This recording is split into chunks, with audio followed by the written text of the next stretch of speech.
시편 40편 교재는 3618페이지 보시면 됩니다.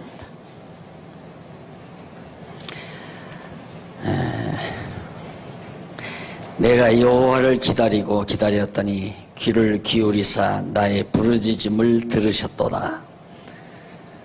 나를 기가 막힐 웅덩이와 수렁에서 끌어올리시고 내 발을 반석 위에 두사 내 걸음을 견고케 하소도다. 2절까지 다윗의 찬양입니다. 다윗의 시인데 역시 영장으로 한 노래라고 그렇게 나와 있습니다.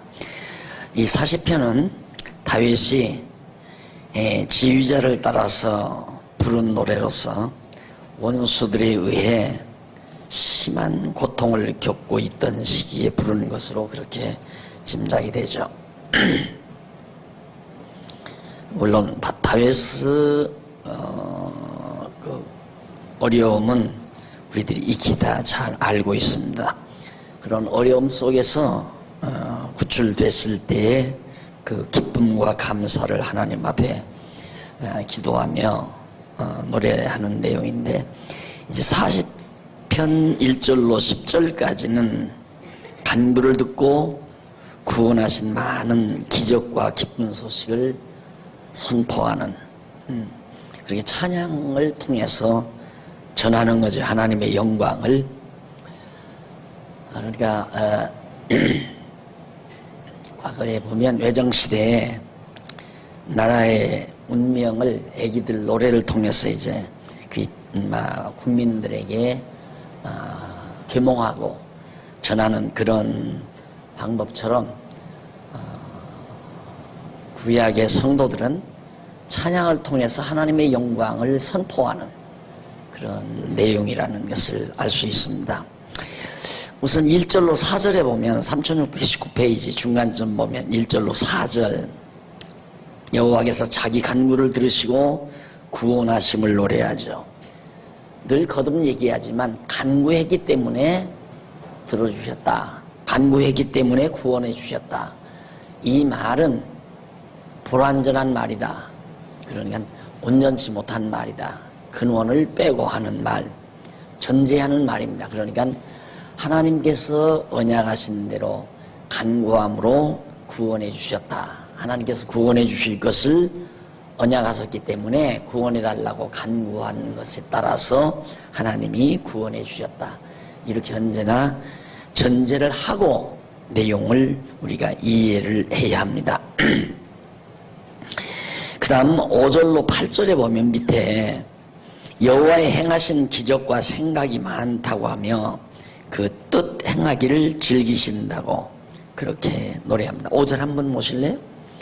5절 보면 여호와 나의 하나님이여 주의 행하신 기적이 많고 우리를 향하신 주의 생각도 많도소이다. 우리를 향하신 주의 생각,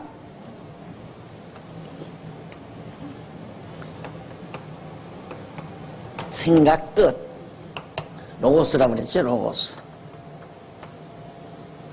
생각과 뜻.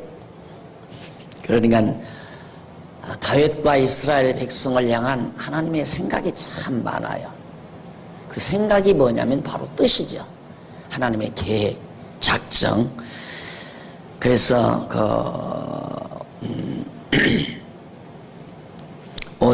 생각도 많도소이다. 내가 들어 말하고자 하나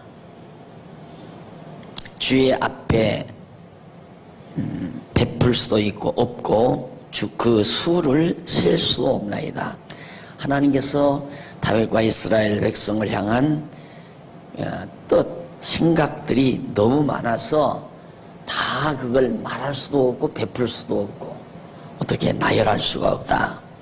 주께서 나의 귀를 통하여 들리시기를 제사와 예물을 기뻐하지 아니하시며 번제와 속죄제를 요구치 아니하신다신지라.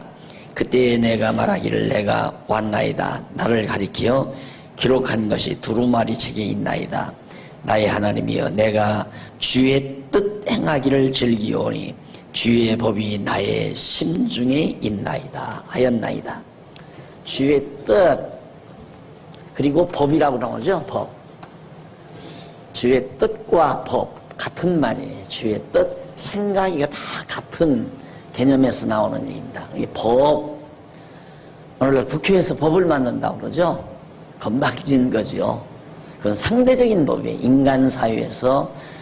그래서 그런 것은 법이라고 하는 말보다는 내 생각에는 약속, 하나의 우리들의 약속, 서로 간의 약속, 우리 이렇게 하자 하는 약속.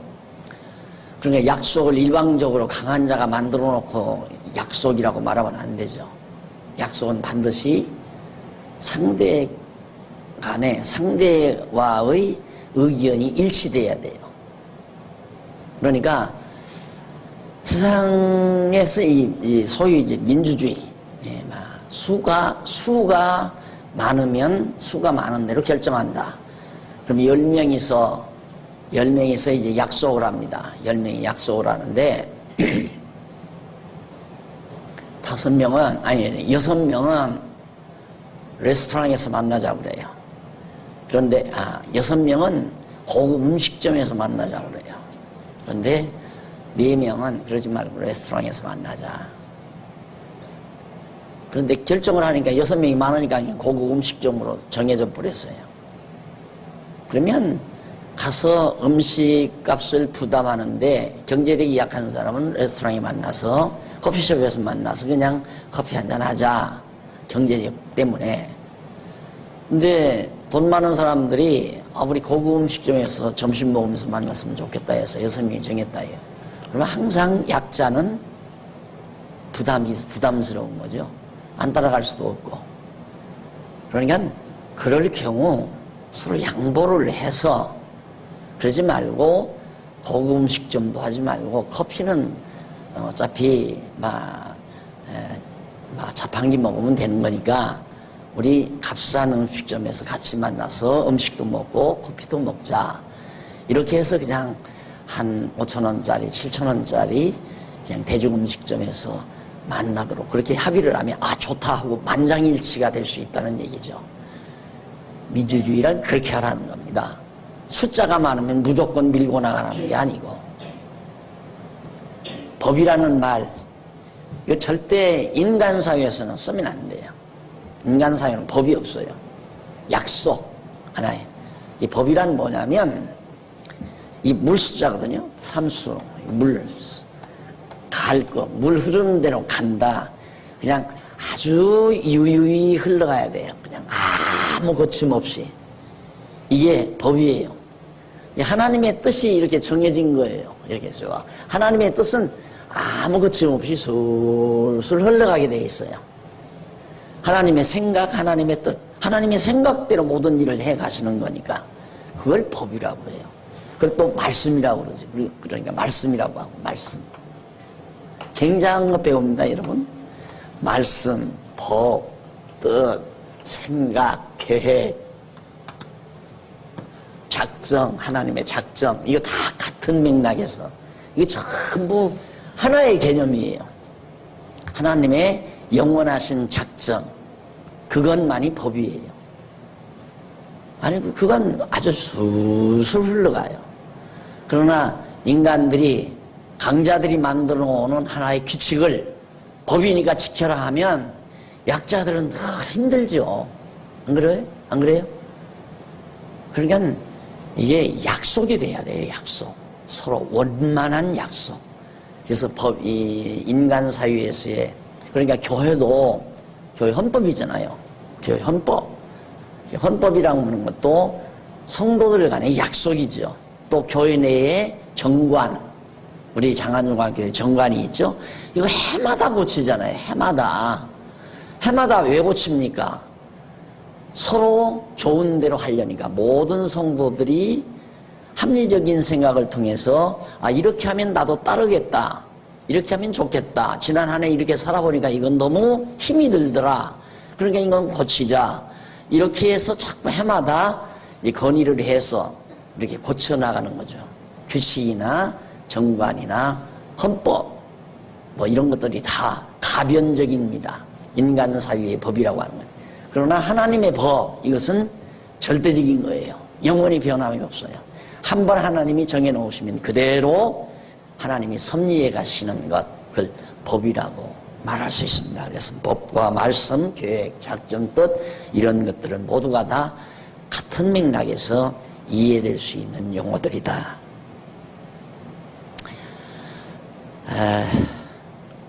참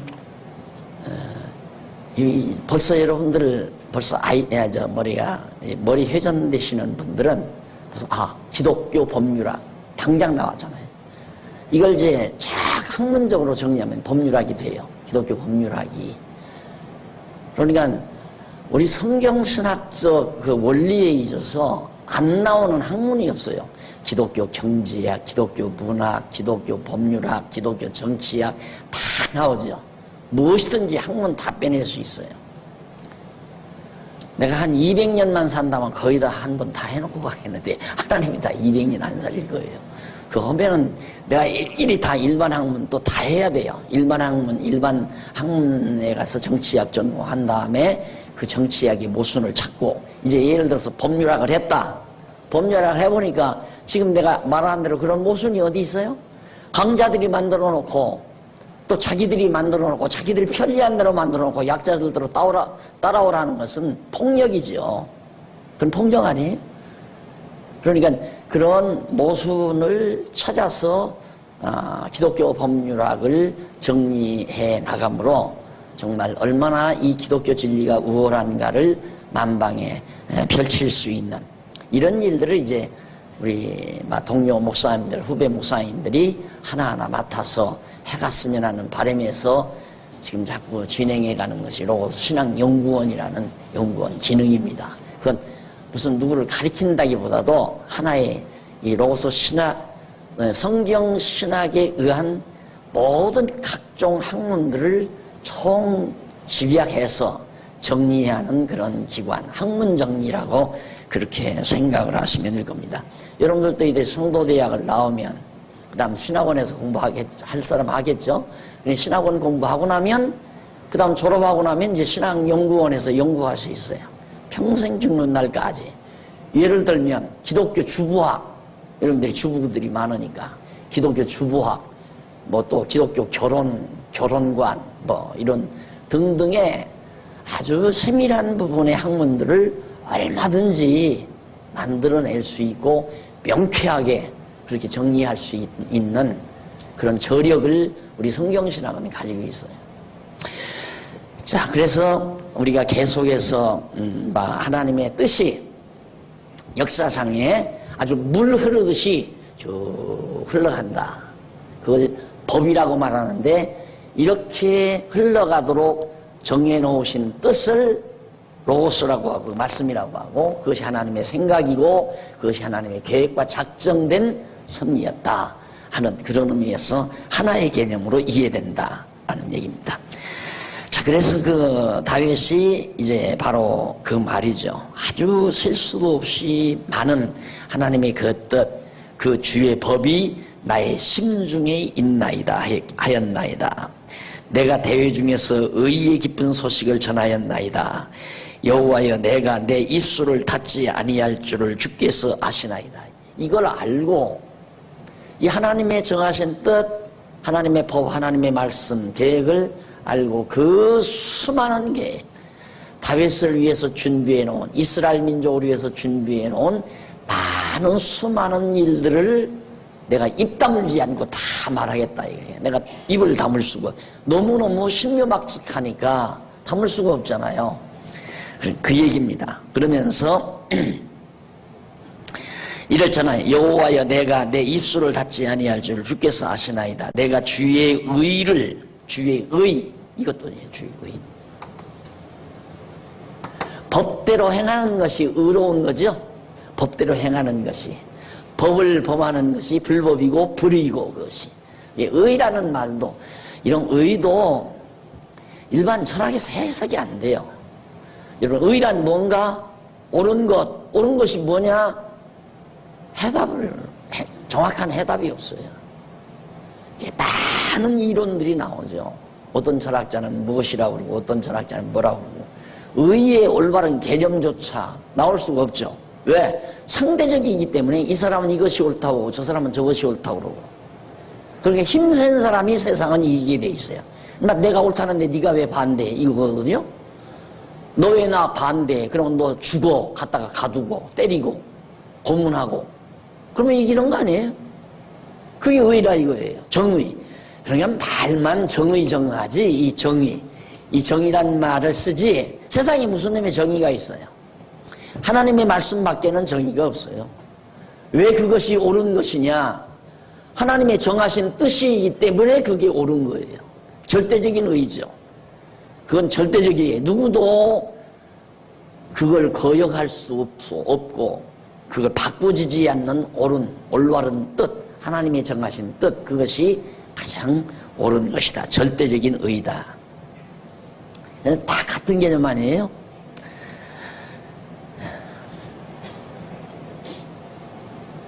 여러분 성경이 특히 잠언서라든가 시편, 이 시가서 또 다른 성경도 그렇죠. 특히 시가서가 아주 그냥 명쾌하게 이렇게 드러나게 된 가장 근본 원인이 이런 언어 개념들, 시편에서 사용하는 이런 중대한 언어 개념들이 한눈에 들어오는 데서부터 그게 풀려나기 시작하는 거예요. 안 그러면 못 풀어요.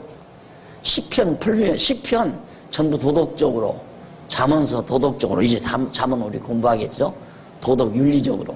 또 욥기서도 윤리 도덕적으로 설명하면 전혀 풀리지 않는 거예요. 네. 저게 딱 한눈에 들어오기 때문에 깔끔하게 깨끗하게 정리가 되죠. 자, 그 다음 이제 넘어가서 40편 11절로 17절 나옵니다. 40편 11절로 17절 보면 긍휼을 베풀어서 대적을 멸하시고 구원하시라고 당부하죠. 긍휼은 다윗에게 베풀어 주시고 대적들은 원수를 갚아서 나를 구원하여 주십시오. 왜? 그렇게 하나님께서 다 언약하신 것이니까. 그 다음 넘어가십니다. 별로 어렵지 않은 부분은 그냥 넘어갑니다. 41편 1절로 13절 3622페이지 아래 회개하면서 악담하는 대적을 보복해 하실 것을 간구합니다. 예, 다윗의 시입니다. 이거 역시도. 그런데 이쪽 23페이지 성경 본문 밑에 이제 해설 보면 그 두 번째 줄, 해설 두 번째 줄 뒷부분에 보면 이 간구시는 다윗이 지휘자를 따라 부른 노래에서 아들 압살롬 반역에 의해 고통을 당하던 시기에 부른 것으로 그렇게 추정이 된다. 악담하는 대적들을 보복해 달라. 그러니까 아들 압살롬의 무리들이 그 악담을 하면서 이제 대적할 때 그때 다윗이 부르지 않았나 하는 그런 짐작을 해봅니다. 1절로 4절 여호와께서 재앙은 아래 자기를 고쳐주시라는 간구를 노래하는 내용입니다. 재앙은 대적들이 다가오는 것이죠. 그때 나를 고쳐주십시오. 그리고 5절로 9절 24페이지 세 번째 줄 여호와께 자기가 원수들로부터 당하는 멸시와 천대에 대해서 노래하는 내용입니다. 원수들로부터 당하는 멸시와 천대. 예. 아주 다윗이 한없이 멸시를 당하고 천대를 당하고 하나님이 그렇게 다윗을 그런 상황에 집어넣어서 그런 속에서도 하나님의 언약을 붙들고 하나님을 찬양케 만들어가는 하나님의 섭리. 그래서 제가 그랬죠. 곤고한 날에는 하나님께 기도하게 하고 형통한 날에는 찬송하게 한다. 그래서 하나님을 예배하는 예배의 2대 요소가 찬양과 기도인데, 간구인데 찬양과 기도, 이게 예배거든요. 말씀은 찬양과 기도를 가능케 하는 요소죠. 그러니까 하나님의 말씀을 바르게 깨닫고 나면 하나님의 뜻대로 곤고한 날에 기도하고 또 형통케 하시면 형통케 하신 하나님의 능력을 찬양하고, 이게 이제 예배 생활인데, 하나님은 그렇게 우리를 역경에 처하게 해서 하나님 간구, 하나님을 바라게 만들고, 또 형통한 날을 주어서 하나님을 찬양하게 만들면서 이 땅 위에 사는 동안 늘 하나님 앞에 예배하며 살게, 산제사를 드리며 살도록 하나님이 역사하시는 것이다. 그런데 우리들 욕심은 항상 그러죠. 우리들 욕심은 늘 찬송만 하고 살면 얼마나 좋겠나. 그러니까 늘 하나님께서 형통케 해서 찬송만 하게 하면, 착각하지 말아요. 우리가 얼마나 타락의 타락한 속성이 사악하냐면, 꼭 기억하세요. 늘 들었던 얘기니까 저 얘기 또 하는구나 그럴 거예요. 그러나 그 쉬운 얘기가 아니에요. 반복되면 권태스럽다. 이게 우리 인간의 타락성이에요. 반복되면 권태스럽다 이 말이에요. 그러니까 아무리 경치가 좋은 곳에 여행을 갔어도 하룻밤 이상 자면 실증 나요. 빨리 다른 데로 옮겼으면 싶어요. 그렇죠? 인간. 처음에 제가 동해바다, 동해바다 강릉을 갈 때, 처음에 그 어디입니까? 제일 높은데, 잊어버렸네. 거기에 딱 올라가니까 그 위에 탑이 하나 있더라고요.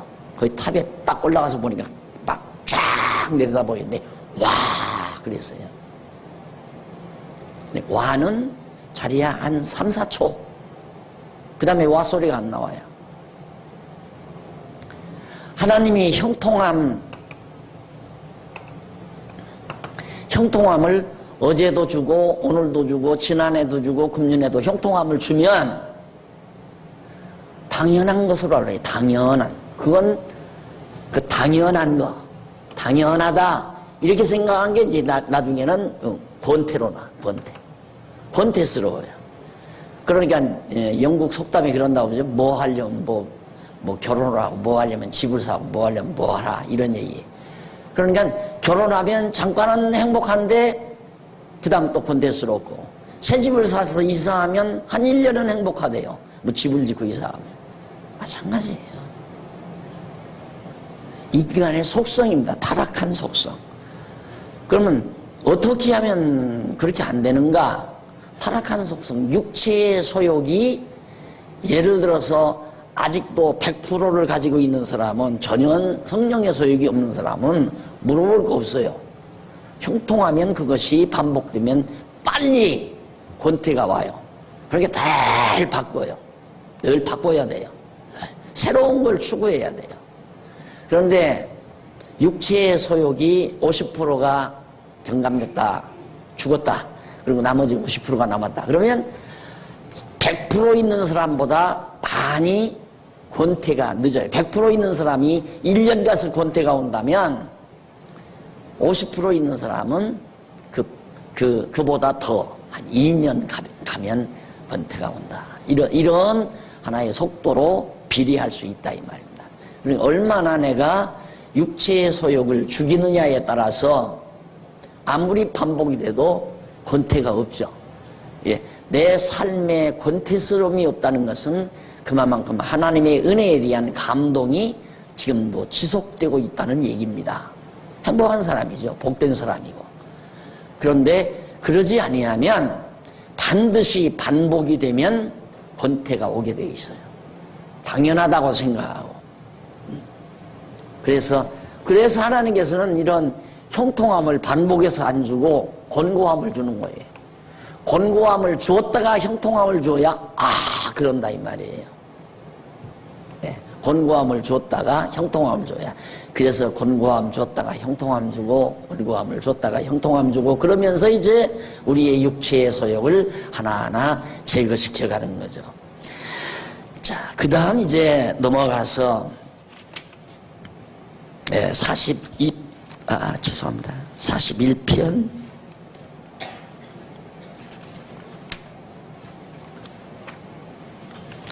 13절까지인데 넘어가서 5절로 9절 보면 자기 원수들로부터 당하는 멸시와 천대 나왔죠. 10절로 13절 24페이지. 여호와께 자기의 승리를 구하며 이를 믿고 찬송한다는 서원을 노래합니다. 여호와께 자기의 승리. 하나님, 내가 지금 공고함 가운데 빠져 있지만 반드시 나는 승리하게 될 겁니다. 형통한 일이죠. 그러면서 찬송하잖아요. 그러니까 곤고해도 찬송하고 형통해도 찬송하고, 다윗은 곤고한 날에는 승리케 해서 형통하게 할 것을 내다보면서 믿음으로 찬송을 하고, 형통하면 형통해서 또 찬송하고, 그것이 성숙된 신앙인의 자세라 이거입니다. 이게 곤고하다고 해서 꿍꿍 앓고 좌절하고 낙심하고 그런 게 아니라, 하나님께서 선행 나에게 곤고한 날을 주어도 틀림없이 하나님께서 나로 하여금 형통케 하신다고 언약하셨기 때문에 형통한 날 올 것을 믿고 찬양한다. 그래서 곤고한 날에도 찬양하고 형통한 날에도 찬양하고.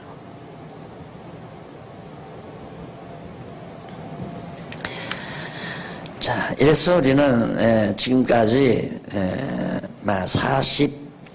41편까지 했는데 총정리 한번 해볼까요? 25페이지 위에서 5째 줄, 줄 바꾼데 밑으로 3번째 줄. 38편에서 41편은 하나님께서 다윗으로 대적을 통해 징계하실 때의 기원을 노래하는 내용이었습니다. 대적을 통해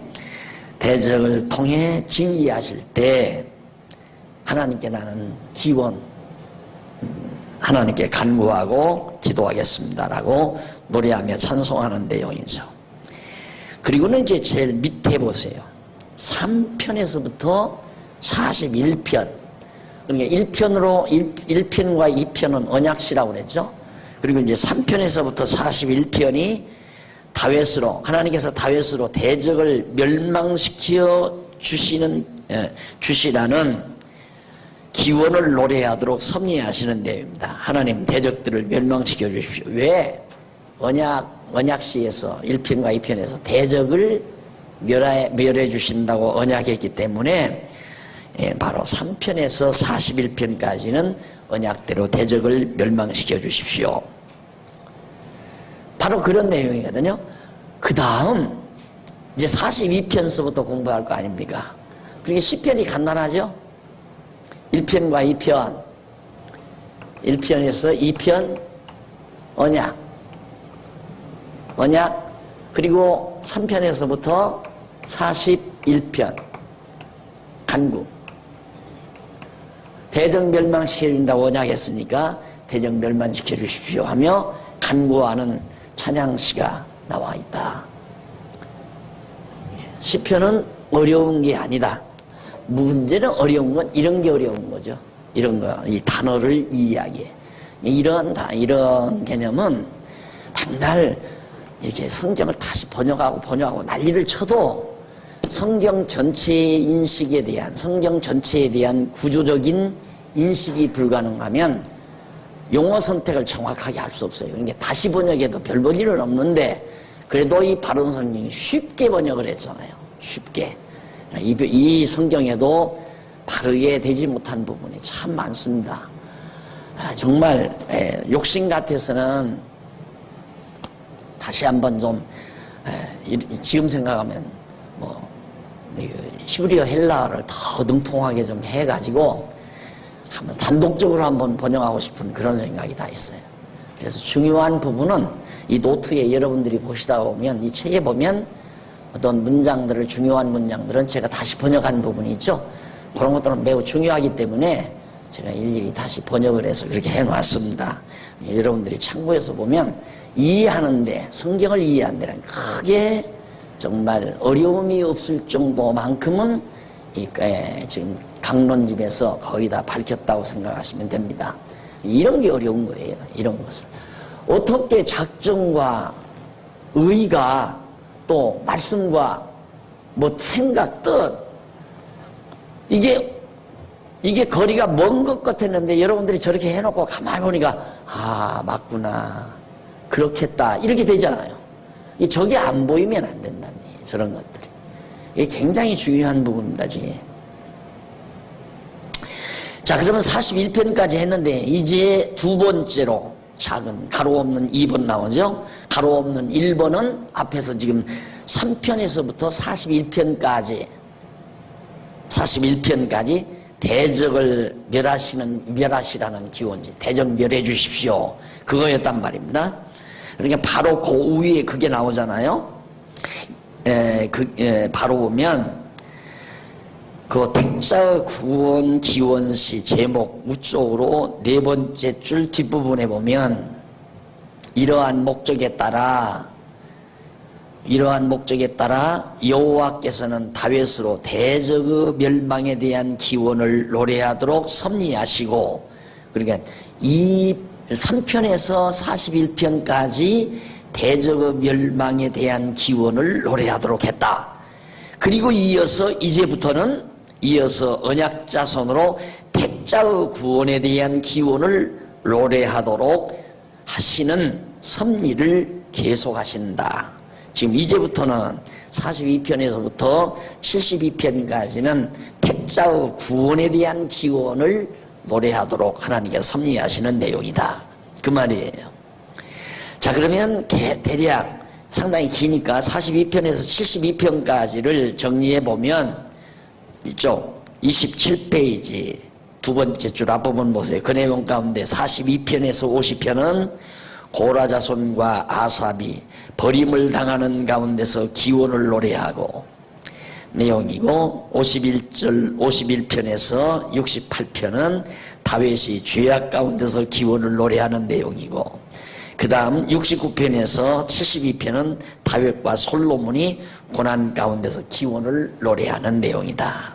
고난 중에서 택자의 구원, 원수들을 다 멸하고 이 고난 속에서 우리를 구원해달라는 기원시들이다.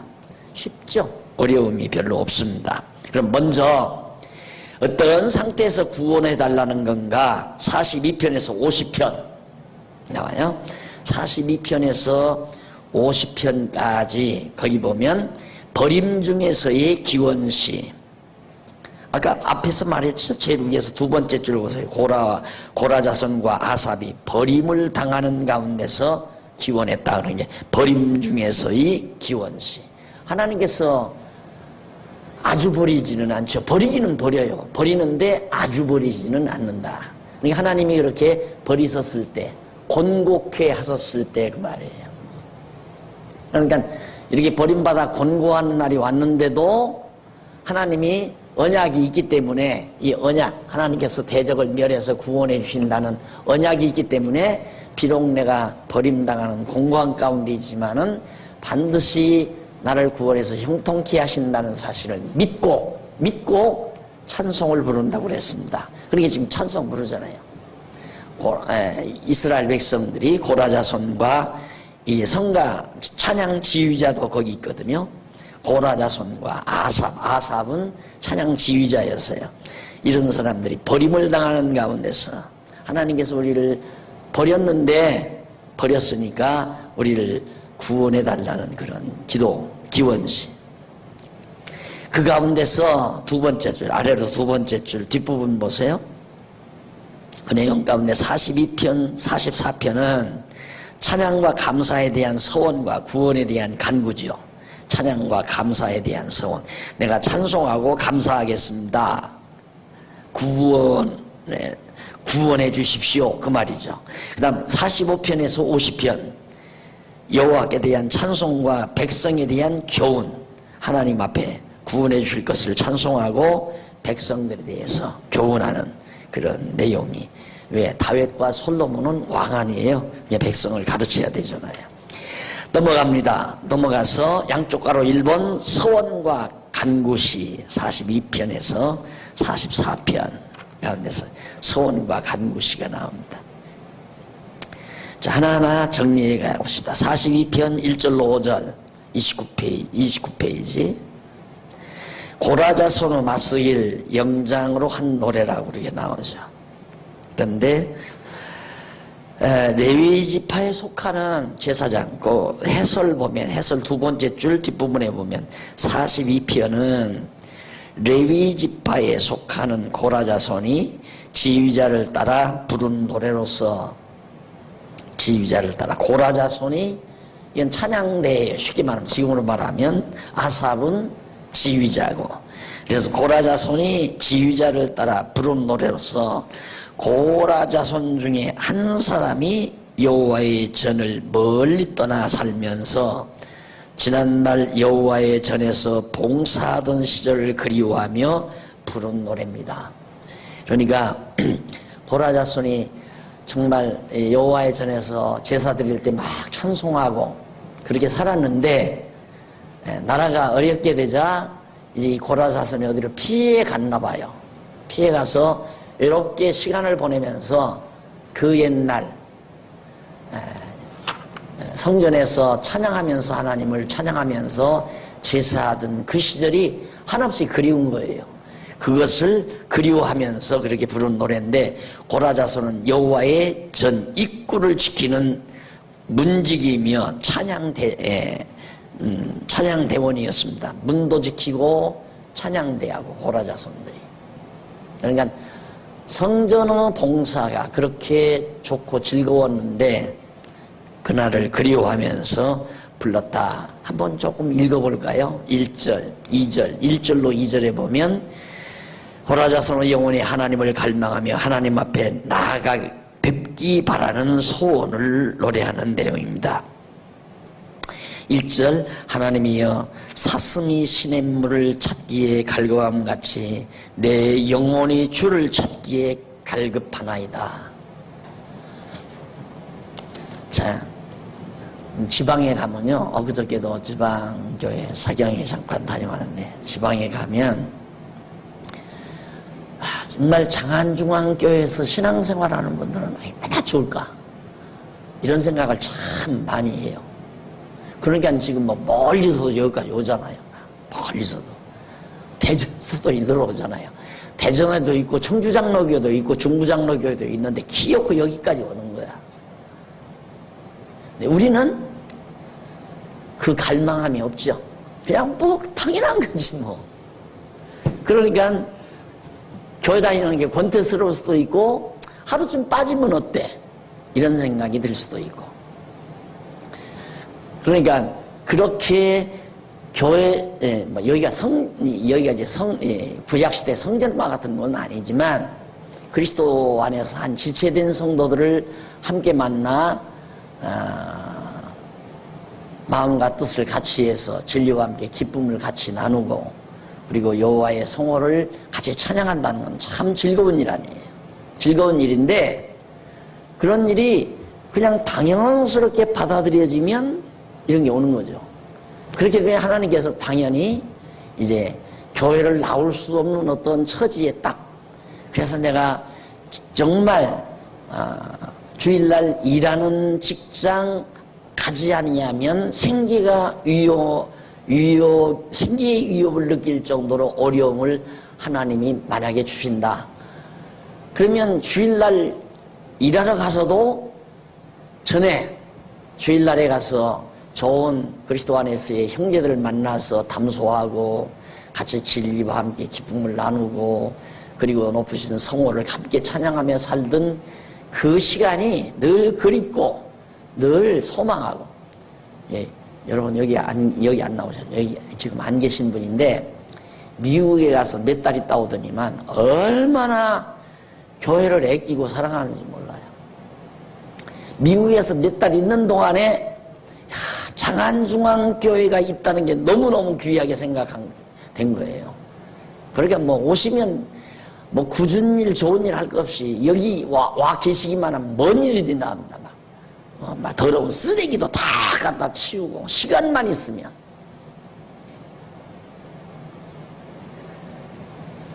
인간이 이렇게 한번 외롭고 공고한 날을 경험해 봐야 이게 얼마나 좋은가를 깨닫게 되니까, 그렇게 되면 이제 정말 항상 기쁨과 평안을 가지고 감사하면서 신앙생활을 하게 되죠.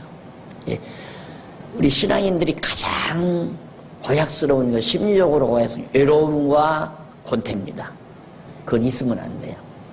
항상 마음이 훈훈하고 편안하고 감사하고 찬송이 넘쳐야 되고. 그게 억지로 됩니까? 그렇게 실제로 되어져야지. 실제로 되어지는 것은 하나님께서 나로 하여금 건강하게 하시고 잠잘 자리 주시고 끼니가 되면 먹을 게 있고 추위에 그래도 입을 것이 있고 그러면 만족하게 알고 살라고 성경이 말하잖아. 입을 것과 먹을 것이 있으면 족한 줄 알라 그랬는데 아직도 탐욕이 있으니까 욕심이 있으니까 지금 형통한 그것은 시시해. 왜? 이미 다 봤으니까. 여행 가서도 벌써 하룻밤 자고 나면 여기는 시시해. 딴 데로 가고 싶어. 왜? 이미 다 봤으니까. 그러니까 지금 나에게 주어진 것은 만족이 안 돼. 그래서 내가 기도할 때 그런 말을 했죠. 주신 것에 대한 감사보다는 욕심대로 채우지 못한, 가지지 못한 것에 대한 불만이 앞서는 미련하고 어리석은 우리 인간들. 그게 한없이 미련하고 어리석은 거거든요. 하나님이 지금 현재 주시지 않은 것이 어디 있어요? 다 줬죠. 우선 가장 인간적으로 소중한 것, 건강 줬죠. 육신적으로. 건강 줬죠. 그 다음 아침 잡수 오시지 않았어요. 점심 먹을 것도 있고 지금 만들고 있잖아요. 또 저녁 먹을 것도 있고. 그래도 이달 한 달 먹을 건 다 그래도 월급 받았으니까 되잖아요. 그래도 잠올면 가서 잠잘 자리 있고. 그런데 그건 감사가 없어. 그거에 대한 감사는 없어. 내가 딱 아침에 앉았는데 막내 아이가 밥을 몇 숟갈 먹어요? 그 집사예요. 그래도 그게 밥을 그냥 기도도 안 하고 먹어버려. 그가 무슨 생각을 했는지 다시 눈 감고 기도를 하는데 3초나 하나 4초나 하나. 그리고는 이러다가 또 밥을 먹어요. 그래서 아이고 박 집사님 밥 잡수면서 기도를 다 안 해 그랬더니 기도했어. 내가 안 했다고 하는 줄 알고.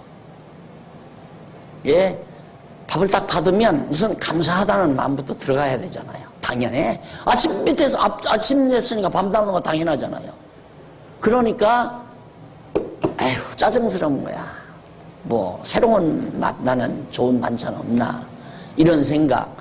이런 것들이 우리의 불행을 다 감소시키는 거라, 가중시키는 거란 말입니다. 미련해서 그래요.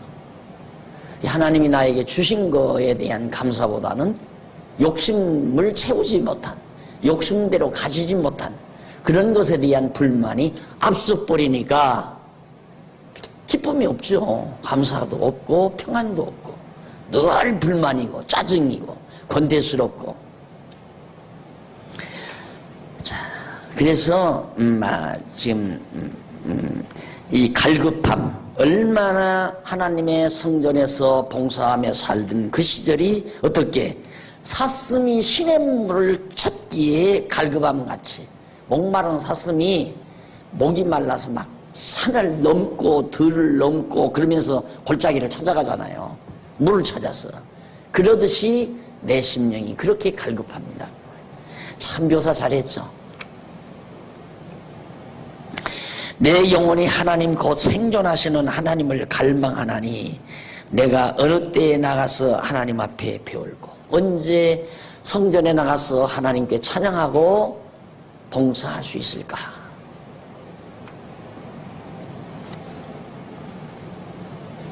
사람들이 종일 나더러 하는 말이 네 하나님이 어디 있느냐 하니 내 눈물이 주야로 내 음식이 되었도다. 미련한 인간들이 하나님이 있기는 어디 있어? 그럴 때마다 막 자기 눈물이 자기 음식이 될 정도로 그렇게 슬퍼서 울었다 그 말이에요. 내가 전에 성의를 지키는 무리와 동행하며 기쁨과 찬송호 소리를 바라며 저희를 하나님의 집으로 인도하였더니 이제 이 일을 기억하고 내 마음이 상하는도다. 언젠가 대치동에 있을 때 어느 분이 교회 나온다고 나오셨어요. 그래서 어떻게 이렇게 나오셨습니까? 그러니까 자기가 사는 동안 주일날 부부가 성경책 끼고 교회 가는 사람을 보면 그렇게 부럽더래요. 그래서 자기 남편하고 이렇게 오려고 아무리 남편을 꼬셔도 남편이 말을 안 들어서 혼자라도 나왔다고 그런 얘기를 들었거든요. 바로 그런 심정을 지금 이 시편 작가가 담고 있는 겁니다. 성일에 성일을 지키는 무리와 동행하여 성일 안식일 그때 안식일 지키는 그래서 성전에 올라가서 이제 찬양하고 그랬잖아요. 그런 사람들을 그렇게 부러워하고 그랬는데 이제 이 일을 기억하면 그렇게 하지 못하는 내가 마음이 상합니다. 내 영혼이 내가 어찌하여 낭망하며 어찌하여 내 속에서 불안하여 하는고. 너는 하나님을 바라라. 그 얼굴의 도우심을 인하여 내가 오히려 찬송하리로다.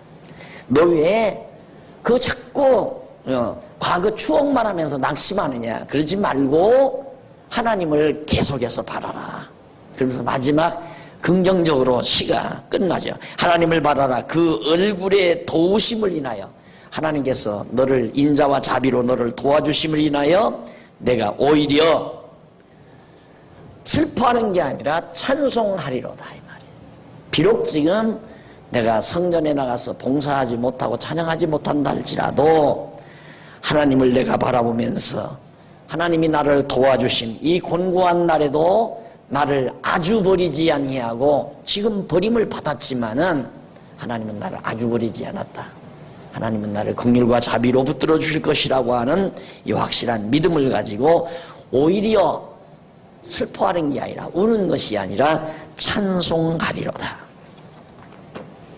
명시입니다. 물론 다 시편이 명시지만은 42편 6절로 11절 생명 하나님께 기도한다며 찬송할 것이라고 서원합니다. 내 하나님이여 내 영혼이 내 속에서 낭망이 되므로 내가 요단 땅과 헤르몬과 미살산에서 주를 기억하니이다. 이리저리 도망다니면서 이산저산 도망다니면서 내가 주를 기억합니다. 주의 폭포 소리에 깊은 바다가 서로 부르며 주의 파도와 물결이 나를 엄몰아도 소이다 하는 등등의 노래를 계속 보내고 있습니다. 자, 밑에서 다섯째 줄 8절로 10절 고라자손이 여호와께 기도할 것을 서원합니다. 그리고 자기의 슬프고 고통스러운 처지를 노래합니다. 그리고 마지막 11절 넘어가서 32페이지 고라자손이 자기 스스로의 상한 마음을 위로하며 찬송할 것이라는 서원. 나는 지금 공고하지만은 하나님께 찬송하겠습니다 하고 서원하는 노래. 그 다음 43편 1절로 5절 주의 장막에 이르게 하시라면서 찬양할 것이라고 서원합니다. 물론 고라자손의 찬양이죠. 그런데 이 서원 역시 레위자손 역시 아까 그겁니다. 여호와의 전을 멀리 떠나면서 지난날 여호와의 전에서 봉사하던 시절을 그리워하면서 부른 노래입니다. 1절로 2절 고라자손이 하나님께 자기를 건져주시라며 자기의 슬픈 처지를 노래하고 있습니다. 그런데 거기 경건치 줄 바꿔졌네요. 줄이 안 바꿔져야 되는데 아마 편집 미스인 것 같습니다. 줄 바꿨네. 경건치 아니한 나라에 향하여 경건치 아니한 나라에 향하여 라는 말 거기 나오죠. 어디에 나오느냐면 2절에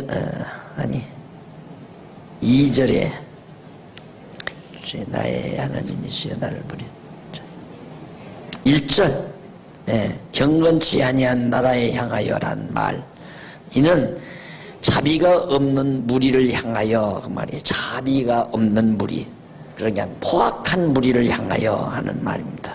그러니까 거기 보면 1절 하나님이여 나를 판단하시되 경건치 아니한 나라에 향하여 그러지 말고 자비가 없는 무리를 향하여 포악한 무리들이 지금 고라자손들을 정말 어렵게 만들기 때문에 경건치 아니한 나라에 향하여라는 말보다는 자비가 없는 무리들 포악한 무리들을 향하여. 그 다음 3절로 4절 밑에 네 번째 줄 고라자손이 하나님께 저가 인도해 주시면 주를 찬양한다는 서원을 노래하는 내용입니다. 하나님이여 나를 다시 성전으로 갈 수 있도록 인도해 주시면 나는 찬양하게 됩니다 라는 서원이에요. 얼마나 사모합니까? 그러니까 우리 그리스도인들은 신앙의 성숙도 따라서 교회를 사모한다니까 이 장소를 사모한다는 말보다는 우리들의 이 공동체, 그러니까 성도와 성도들이 함께 모이는. 그래서 참 제가 오죽이나 하고 싶었으면 하우스를 저걸 돈 많이 들었거든요. 저거 만드는데 한 700만 원 들었어요.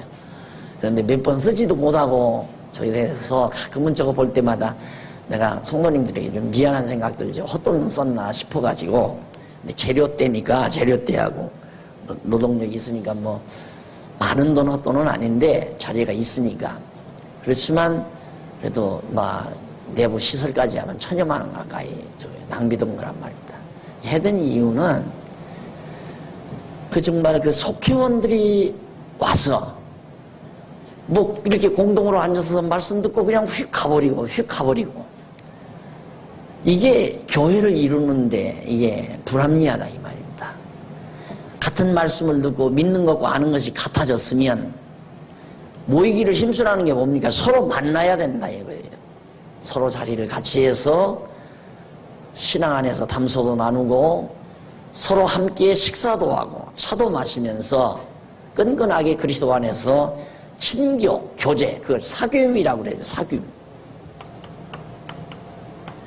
요한일서는 사귐이라고 나오죠. 이게 꼭 필요하다 이면 교제, 성도의 교제. 우리 장소가 없으니까 안 되잖아요. 그래서 그걸 만들어서 우선 몇 부서 해드렸더니만 그때부터 확실히 내 눈으로 보기에는 활성화가 됐어요. 속회 활동이. 그래서 빨리 저 복지관 짓고 이제는 더 이쁘게 비닐하우스보다도 더 이쁘게 좀 여러분들 속회 서클룸을 만들어 드리려고 생각을 하는데 하나님의 뜻이면 잘 될 거고 뜻이면 잘 될 수도 있고 안 될 수도 있고 여하튼 지금 그런 생각을 하고 있습니다. 그러니까 그걸 사모해야 돼요. 정말 신앙이 있는 사람들은 믿음이 성숙된 자들은 교회 와서 하나님 말씀 듣고 같이 믿는 것과 하는 것이 하나 된 동료들과 함께 만나서 서로 담소하고 신앙 안에서 담소를 나누고 실교를 하면서 정말 선한 일을 함께 도모해가는 아름다운 그 모습이 늘 사모돼야 되고 그리워져야 되고 바로 지금 이 시편 기자가 바로 그런 심정을 토로하고 있는 겁니다. 그 다음 이제 44편 1절로 8절을 보십시다. 1절로 8절 보면 열조의 날에 행함같이 구원하심을 감사할 것을 서원합니다. 고라 자손들이죠. 열조의 날이란 아브라함과 이삭과 야곱 자손들이 애굽에서 400년 종살이 했잖아요. 그런데 애굽에서 구원해내잖아요. 그런 것처럼 고라 자손 자기들도 하나님께서 우리를 구원하실 것을. 그래서 거기 보면 4편도 이제 레위 지파에 속하는 고라 자손이 역시 부른 교훈적인 노래인데 사울왕 말기에 이스라엘 택한 백성이 블레셋에게 패하고 심한 고통과 모욕을 당하고 있을 때에 부른 것으로 그렇게 짐작이 됩니다. 그러니까 이 시는 사울왕 당시에 이제 블레셋에게 패했을 때 그때 부르지 않았나 하는 생각을 한다 이 말이죠. 1절로 3절에 보면 고라 자손이 하나님께서 번성케 하신 열조의 날을 회고하며 노래하는 내용입니다.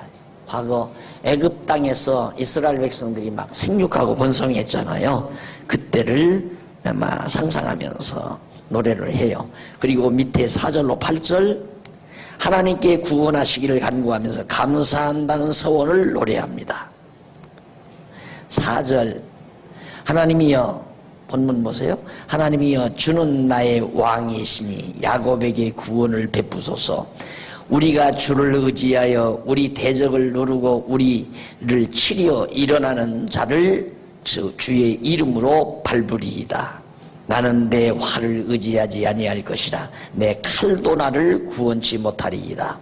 오직 주께서 우리 대적에게서 구원하시고 우리를 미워하시는 자로 수치를 당케 하셨나이다. 우리가 종일 하나님으로 자랑하였나이다. 우리가 하나님의 이름을 영영히 감사하리이다. 하나님은 대적에게서 우리를 구원하십니다. 그래서 영영토록 내가 하나님을 찬송할 겁니다.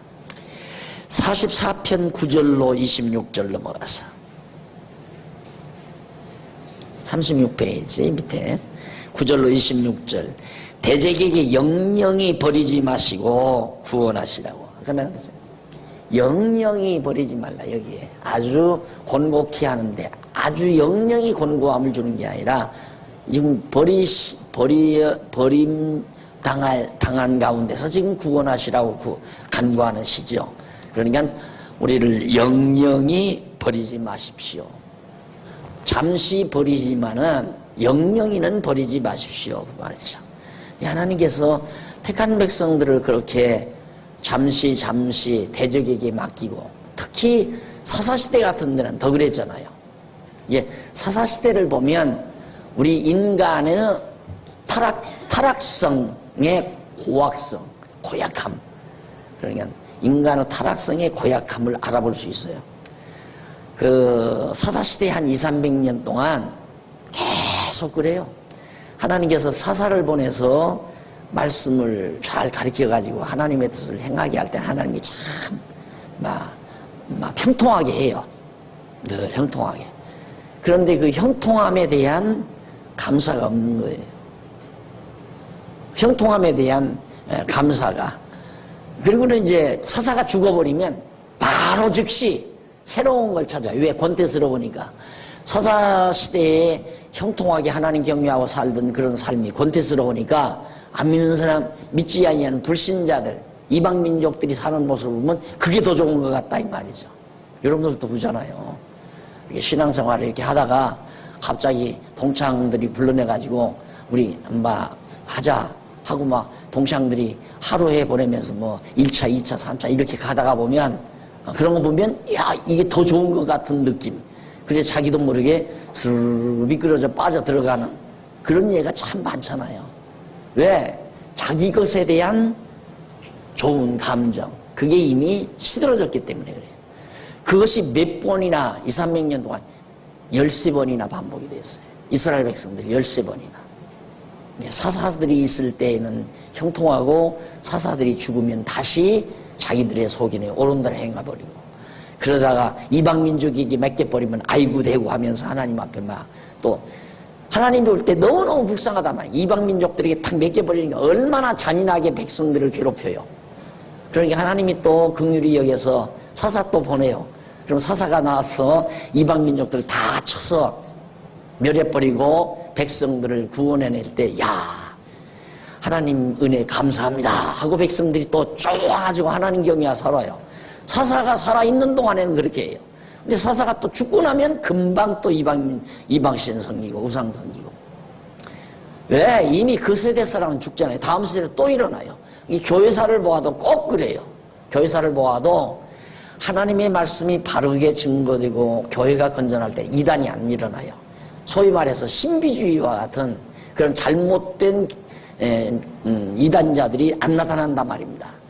그런데 교회가 부패하고 타락하게 되면 반드시 그런 것들이 일어난다 이 말이에요. 또 그럼 또 죽고 이단에서 이제 뭐라고 하면 또 일어나고 또 일어나고. 한국교회도 마찬가지죠.